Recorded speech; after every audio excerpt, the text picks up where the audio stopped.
지방선거가 이제 끝났습니다. 여러분이 지지하는 사람이 당선된 사람도 있을 것이고, 또 지지하는 사람이 낙선한 사람들도 있을 것이고, 아무튼 그렇습니다. 어떤 사람이 당선되었든지 간에 정말 당선된 사람들이 지방 지역의 발전을 위해서 정말 열심을 다할 수 있도록 우리가 함께 기도할 수 있기를 바랍니다. 선거를 이렇게 지켜보면서 여러분들도 많은 걸 생각하셨겠지만, 저는 이제 선거의 전략이 어떤가 이제 그런 데 좀 관심이 있으니까요. 요즘에는 어떤 어떤 선거를 위해서 좋은 정책을 세워서 그 정책을 추진하는 거라든지, 아니면은 어떤 지역의 발전을 위해서 좋은 어떤 공약을 세운다라든지, 그런 것보다는 눈에 보여지는 것들에 사람들이 굉장히 관심이 많은 것 같아요. 그래서 제가 이제 월요일에 서울에 볼 일이 있어서 서울에도 다녀왔고 인천에도 이렇게 다녀보면요, 이번 선거에 더 많이 눈에 띄는 것이 현수막, 대형 현수막이에요. 큰 건물마다 잘 보이는 사거리에는 어김없이 아주 정말 그 후보자의 얼굴이 크게 인쇄가 되어 있는 대형 현수막이 걸려 있는 걸 볼 수 있어요. 얼굴을 알리고 그렇게 하는 것이 이제 중요한 선거의 전략이 된 것 같아요. 그러니까 어떤 홍보 전략이라고 할까요? 그러니까 정책적인 대결을 하고 어떤 좋은 공약을 세우는 그것보다 이 눈에 보여지는 것들에 대해서 더 많은 사람들이 거기에 집중을 하고 거기에 많은 돈을 쓰는 것을 보게 되었습니다. 정말 중요한 것은 어떤 정책을 가지고 이 사람이 정치를 하려고 하는가, 그 정책이 참 중요한데, 앞으로 정말 정치를 하고자 하는 사람들은 정말 지역 발전을 위해서 내가 어떠한 정책을 수립해서 해나갈 것인가, 어떻게 공약을 세워서 공약을 지킬 것인가, 내가 얼마나 정말 이 지역의 발전을 위해서 얼마나 내가 열심을 다할 것인가, 그런 부분들에 더 관심을 가지고 그런 전략을 세워나가고, 또 그런 것들에 대해서 주민들이 인정을 해줄 수 있다면 얼마나 좋을까, 그런 생각을 하면서 선거를 보면서 선거의 전략에 대한 부분들을 조금 생각을 해봤습니다. 요즘 새벽에 잠언의 말씀을 같이 읽고 나누고 있는데, 며칠 전에 읽었던 말씀인데요, 너는 전략으로 싸우라. 이 말씀을 읽는데 제 마음속에 많이 와 닿았어요. 전략으로 싸워야 되는데 과연 우리는 얼만큼 전략을 갖고 싸우나, 성경은 전략에 대해서 어떻게 말하고 있는가, 그런 생각이 들어서 기도하고 묵상하면서 전략에 대한 부분들을 조금 찾아보았습니다. 우리가 잘 아는 말씀인데 한번 정리된 그런 말씀들을 조금 좀 나눠보도록 하겠습니다. 우리가 싸움을 한다라든지, 아니면은 운동 경기를 한다라든지, 어떤 사업을 한다라든지 다 전략이 필요하잖아요. 전략을 잘 세워서 그 전략을 가지고 이제 운동을 하더라도 전략을 잘 세워서 운동을 해야 이길 수 있는 것이고, 또 사업도 그렇고, 또 우리 신앙생활도 다 그렇습니다. 전략을 잘 세우는 게 중요한데 성경은 전략으로 싸우라 이렇게 분명히 말씀하고 있습니다. 성경을 보면은 여러분들도 잘 아시는 그런 말씀들 속에 하나님이 주신 전략들이 있어요. 그 전략이 과연 어떤 것인가를 좀 몇 가지 나누려고 하는데, 첫 번째 전략은 이제 이스라엘 백성들이 애굽에서 이제 종살이를 하다가 430년 종살이를 하다가 그들이 이제 애굽을 탈출해 나와서 광야 생활을 하잖아요. 광야 생활을 이제 40년 동안 하는데, 그 광야로 나와서 그들이 첫 번째로 전쟁을 하는데, 그 전쟁이 아말렉과의 전쟁이었어요. 아말렉 그 족속들은 전쟁에 능한 사람들이었고, 이스라엘 백성들은 애굽에서 노예로 살던 사람들이기 때문에 노예들입니다.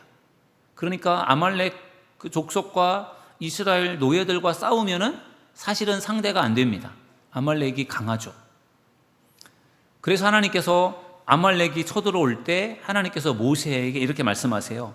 아말렉과 싸우라. 너는 아말렉과 싸우라. 이렇게 말씀하세요.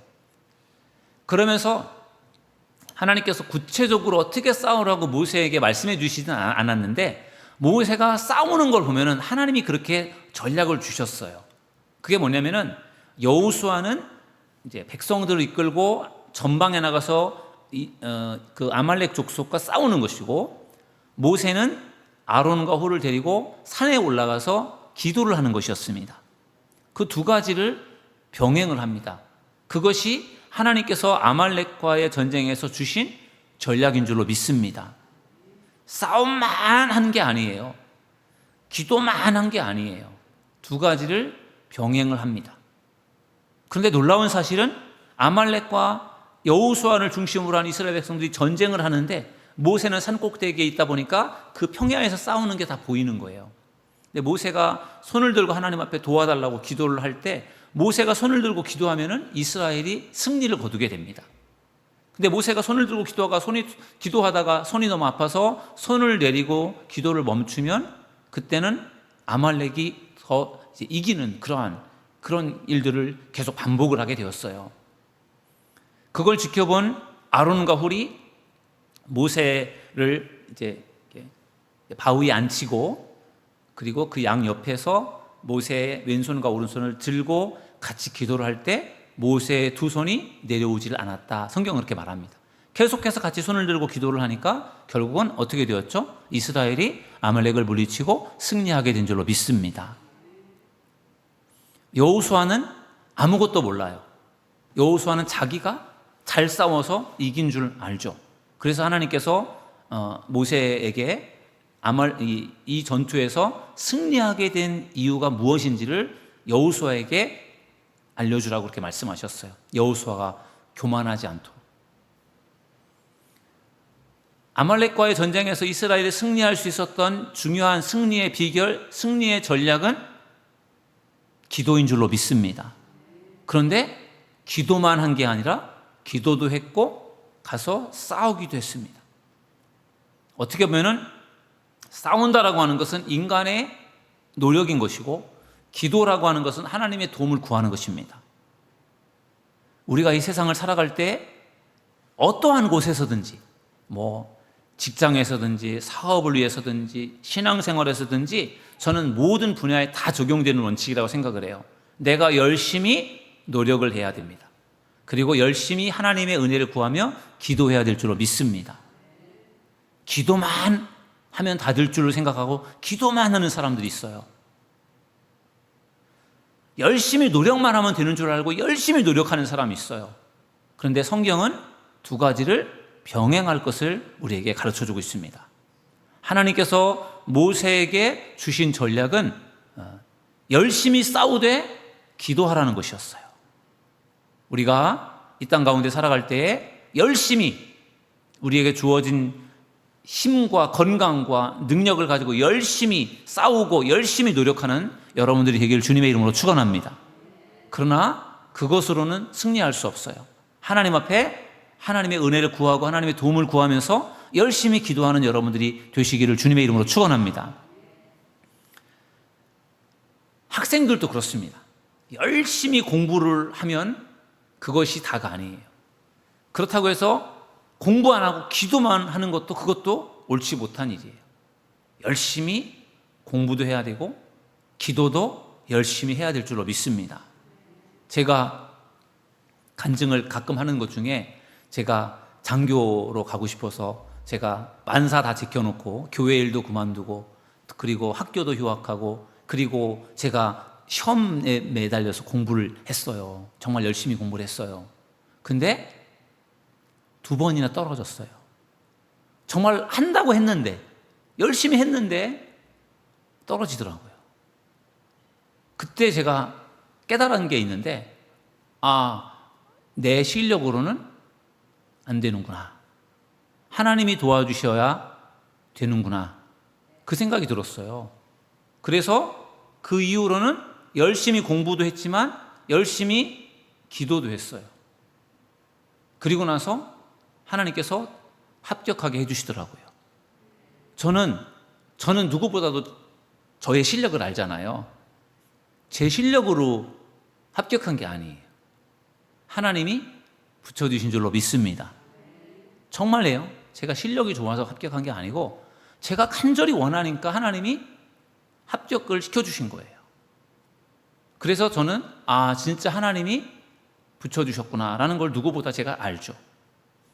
여러분들도 마찬가지예요. 내가 아무리 능력이 많고 아무리 실력이 있어도 여러분들이 그것만으로 부족하고 열심으로 하나님을 의지하며 기도할 때 하나님께서 승리를 주시고 여러분들의 비전을 이루도록 역사하실 줄로 믿습니다. 아말렉과 이스라엘과의 전쟁에서 하나님께서 주신 전략은 기도하고 노력하는 것을 병행하라, 그런 것이었어요. 두 번째로 이제 하나님께서 주신 전략은 어떤 전략인가 하면은 이스라엘 백성들이 40년 동안 광야 생활을 마치고 이제 가나안 땅에 들어가는데 그때 이제 모세는 죽었고 모세의 뒤를 이어서 여호수아가 이제 이스라엘 백성들을 이끌고 가나안을 정복합니다. 근데 그때 가나안의 첫 번째 성이 여리고 성이에요. 가나안의 첫 성 여리고 이렇게 되어 있는데 그 첫 성이라고 하는 것은 첫 번째 요단강을 건너서 첫 번째 만나게 되는 성이라고 하는 의미도 있지만 그 가나안에 있는 성들 중에서 가장 크고 견고한 성이라는 의미도 있어요. 가장 견고한 성이에요. 그 성을 이제 점령을 해야 되는데 하나님께서 이스라엘 백성들에게 가나안 땅을 주시겠다고 약속을 하셨는데 그 가나안 땅이 그냥 비어있는 땅이 아니라 거기에 가나안의 7 족속들이 살고 있었어요. 그리고 거기에 안악자손이라든지 막 이런 거인들이 살고 있었습니다. 큰 엄청난 성을 쌓아놓고 살고 있었는데 거기를 이제 싸워서 그 성을 빼앗고 취하는 것인데 그 가장 큰 성인 여리고 성을 이제 공격해서 싸워야 되는데 하나님께서 여호수아에게 주신 전략 어떤 것이었죠? 그 성을 하루에 한 바퀴씩을 돌래요. 한 바퀴씩을 모든 이스라엘 백성들이 제사장과 법궤를 앞세우고 하루에 한 바퀴씩을 돌아라. 6일 동안 하루에 한 바퀴씩을 돌고 7째 날은 7바퀴를 돌아라. 그리고 나서 나팔을 불고 북을 치고 함성을 질러라. 여러분, 여호수아가 혼자서 한 바퀴를 돌고 6일 동안 돌고 7째 날 7바퀴를 돌고 혼자서는 얼마든지 할 수 있어요. 그런데 여호수아가 그것을 혼자 하는 게 아니라 모든 이스라엘의 장로들, 모든 이스라엘의 제사장들, 모든 백성들이 다 같이 그 여리고성을 도는 게 그게 쉬운 일이 아니잖아요. 더군다나 7째 날은 한 바퀴도 아니고 7바퀴를 돌아요. 그러니까 힘들 거 아니에요? 그러니까 사람들이 투덜투덜 되는 사람도 분명히 있을 겁니다. 지금 뭐 하고 있는 거지? 아니, 이 성을 점령하려면 뭔가 싸울 준비를 하고 무기를 준비하고 뭔가 훈련을 하고 이렇게 해야 될 텐데 아니 지금 이 성을 왜 돌고 있는 거지? 그런데 여호수아는 묵묵하게 그 일을 순종을 했고 여호수아를 따라서 백성들도 다 같이 그 일을 했단 말이에요. 그리고 나서 7째 날에 7바퀴를 돌고 함성을 지르고 북을 치고 나팔을 불 때 그 여리고성이 와르르르 무너져 내린 줄로 믿습니다. 하나님의 기적이 일어난 것입니다. 그 여리고성을 점령하는 전략은 하나님이 주셨어요. 여호수아에게 분명하게 하나님이 주신 전략이에요.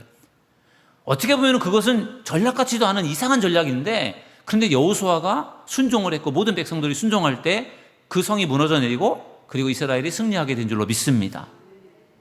결국은 이 여리고성을 점령하는 하나님께서 주신 전략은 결국은 순종에 대한 전략이었어요. 순종. 하나님께서 말씀하시는 것에 순종을 하느냐 순종을 하지 않느냐 그것을 하나님 보신 거예요. 여호수아를 비롯해서 모든 백성들이 정말로 순종하면서 그 성을 돌았을 때 하나님께서 철옹성 같은 여리고성을 무너뜨려 주신 줄로 믿습니다. 그래서 이스라엘이 승리를 거두게 되었던 것입니다. 그리고 이제 가나안을 점령하고 이제 그 땅에서 이제 살다가 사사 시대라고 하는 사사들이 통치하는 이제 그 어떻게 보면 애굽의 시대가 있고 그다음에 광야 시대가 있고 가나안 정복의 시대가 있고 그다음에 사사들이 통치한 사사 시대가 있고 그다음에 왕정 시대가 있거든요. 근데 이제 사사들이 통치하던 그 시대에 기드온이라고 하는 사사가 있을 때 그때 기드온이 이제 사사로 있을 때 미디안 족속들이 쳐들어와서 미디안 족속과 또 전쟁을 하게 됩니다. 그러니까 이스라엘이 우리나라 한반도도 그렇지만 지정학적으로 이렇게 강대국들에게 둘러싸여 있어서 굉장히 많은 공격을 당했어요. 그래서 툭하면 공격해 들어오는 거죠. 아마 이번에는 이제 미디안 족속들이 공격을 하는데 미디안 그 군사들이 13만 5천 명이 공격을 합니다. 13만 5천 명이 쳐들어오는데 그 당시에 이스라엘 군사를 모집했더니 3만 3천 명이 모였어요. 13만 5천 명이 쳐들어오는데 3만 3천 명이 모였으니까 이게 뭐 상대가 사실 안 되는 숫자잖아요. 숫자로 볼 때는. 그런데 하나님께서 기드온에게 전략을 주시기를 3만 3천 명 너무 많으니까 좀 숫자를 줄여라. 그래서 좀 겁나고 두려운 사람들은 다 돌아가라. 그렇게 했더니 2만 3천 명이 돌아가고 1만 명이 남았어요. 지금 13만 5천 명과 싸우려면은 3만 3천 명도 많은 숫자가 아닌데 이제는 돌려보내고 나니까 1만 명이 남았는데 하나님은 아직도 많다. 그래서 이제 물가로 가서 물을 먹게 하면서 그걸 가지고 또 걸러내셨는데 몇 명을 걸러내셨죠? 300명. 300명. 기드온의 300용사잖아요. 300명만을 뽑아서 그 300명으로 무장을 시켜서 이제 미디안 족속들을 이제 공격을 하는 그러한 하나님의 전략을 주셨어요. 그 전략도 좀 희한한 전략이에요. 300용사를 뽑아내는 것, 그리고 그들이 항아리를 메고 횃불을 들고 그리고 그 적진을 기습적으로 공격을 할 때 그들이 횃불을 들고 항아리를 깨뜨리면서 나팔을 불면서 이렇게 그들을 기습 공격을 해 들어갈 때 그 미디안 사람들이 이것이 엄청난 사람들이 자기를 쳐들어오는 걸로 그렇게 착각하게 들리게 해서 서로가 일어나서 치고받고면서 자기들이 치고받고면서 결국은 전멸을 당하잖아요. 그것도 마찬가지로 하나님께서 기드온을 통해서 주신 전략인 줄로 믿습니다. 기드온도 마찬가지예요. 3만 3천 명도 적은 숫자인데 아니 그 숫자를 줄여서 300명으로 그것도 뭐 칼과 창으로 무장을 하는 것도 아니고 항아리를 들고 횃불을 들고 이렇게 무슨 뭐 멧돼지를 잡으러 가는 것도 아니고 무슨 산돼지를 잡으러 가는 것도 아니고 아무튼 간에 그렇게 무장을 하고 가서 싸우라고 할 때 이게 참 순종하기가 어려울 텐데 그러한 하나님의 명령에 역시 기드온도 순종을 했어요. 참 기드온의 순종이 대단하잖아요. 300명으로 싸우라. 이게 참 말이 안 되는 것인데 근데 기드온이 하나님의 말씀에 순종을 한 줄로 믿습니다. 그래서 결국은 13만 5천 명이나 되는 그 미디안 족속들을 다 쳐 죽이고 다 물리치게 된 줄로 믿습니다. 역시 이것도 하나님께서 주신 순종의 전략인 줄로 믿습니다. 하나님이 하신 거죠. 여리고 성을 무너지게 한 것도 하나님이 하신 일이고 아말렉 족속들을 물리친 것도 하나님이 하신 일이지 이것이 뭐 기드온이 한 것이 아니고 300명 용사가 한 거 아니에요. 물론 하나님께서 3만 3천 명 모집된 군사를 가지고 미디안과 싸워서 이길 수 있도록 그 3만 3천 명을 하나님이 쓰실 수도 있어요. 근데 만약에 3만 3천 명을 가지고 13만 5천 명의 미디안 족속을 물리쳤다면 아마 이스라엘 그 3만 3천 명의 군사들이 엄청 우쭐해질 거예요. 우리가 잘 싸워서 이겼다 이렇게 생각할 거예요. 근데 300명은 죽었다 깨나도 14만 5천 명을 이길 수 없습니다. 근데 이겼단 말이에요. 이거는 하나님이 하신 것이다. 우리가 한 게 아니라 하나님이 이기게 하셨다. 이렇게 고백할 수밖에 없는 것이죠. 하나님의 말씀 앞에 순종할 때 도저히 불가능한 것 같은 일들도 가능한 일로 일어나게 될 줄로 믿습니다. 마지막 하나를 더 보려고 하는데요. 다윗입니다. 다윗이 우리가 잘 아는 것처럼 다윗이 골리앗과 싸우는데 골리앗은 블레셋의 장수이고 키가 2m 90cm예요. 거인입니다. 날 때부터 장수였어요. 그리고 그가 입은 갑옷의 무게만도 거의 60kg입니다. 60kg 정도 되는 갑옷을 입고 거인 2m 90cm가 되는 거인이 휘둘러대는 창과 칼이 보통 무서운 게 아니에요. 근데 다윗은 어린 소년이고 양치는 목동이란 말이에요. 그러니까 두 사람을 비교할 때 도저히 이건 상대가 되지 않습니다. 그런데 그래서 그 골리앗의 기가 죽어서 이스라엘의 용사들 중에 어느 누구도 감히 나가서 싸울 생각도 못하고 다 그냥 기가 죽어서 그냥 벌벌 떨고 있는 거예요. 왜냐하면 나갔다간 죽으니까 아예 나설 생각조차 못하고 있는 거예요. 그런데 다윗이 나가서 싸웁니다. 다윗 전략이 뭘까요? 다윗이 싸우겠다고 하니까 사울왕이 자기의 갑옷을 벗어서 줍니다. 입혀줍니다. 그런데 사울도 큰 사람인데 사울의 갑옷을 입으니까 다윗이 이게 모양이 안 나요. 아이가 어른 옷을 입은 것처럼. 그리고 막 무겁고 불편해서 이게 맞지가 않아요. 그래서 다윗이 벗고 자기가 원래 평소에 가지고 썼던 물맷돌과 그 물매를 가지고 나가잖아요. 그리고 다윗이 나가면서 이런 고백을 하죠.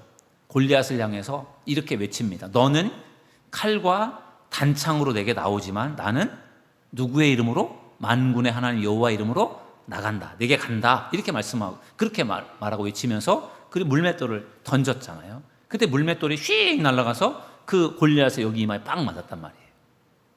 다윗이 던졌지만 맞춘 분은 하나님인 줄로 믿습니다. 다윗이 하나님의 이름으로 나간다. 나는 하나님 믿고 나간다. 이 믿음으로 다윗이 나가니까 결국은 다윗이 승리를 거두게 된 줄로 믿습니다. 다윗의 승리하는 전략은 믿음이었어요. 믿음. 하나님이 나와 함께 하시면 나는 이길 수 있다.